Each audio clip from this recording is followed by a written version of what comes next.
अस्सलाम वालेकुम, welcome back to doctor हैमी एक्सैनी गाइड। आज के दिन हमारी आंख फिर से खुली दरवाज़ा नॉक होने पे, और दरवाज़ा नॉक होने के बाद ये जी आ गया हमारे सामने हमारा नाश्ता। नाश्ते में देखते हैं क्या है। ये जी आ गए अंडा और मटर।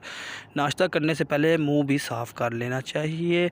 सुबह सुबह उठ के मसवाक से मुंह साफ़ किया, और उसके बाद अब हमारा टाइम हो गया है फाइनली नाश्ते का। नाश्ता करते हैं। नाश्ता करने के फ़ौरन बाद अब हम करने लगे हैं कुछ देर अपने अज़ीज़ दोस्तों से बात, क्योंकि करंटीन में आप काफ़ी बोर होते हो। एज ए एक्सट्रोवर्ट आपके लिए बहुत मुश्किल होता है करंटीन का टाइम। मक्खियाँ भी आ रही हैं। मुंह साफ़ कर लिया। इसके बाद अगेन दोपहर के खाने का टाइम हो गया, क्योंकि करंटीन में आप खाते हो, नहाते हो, फिर खाते हो। नमाज़ पढ़ी, और ये फाइनली हम आ चुके हैं करंटीन एरिया से बाहर, पर इससे पहले हमें फिर नहाना पड़ेगा।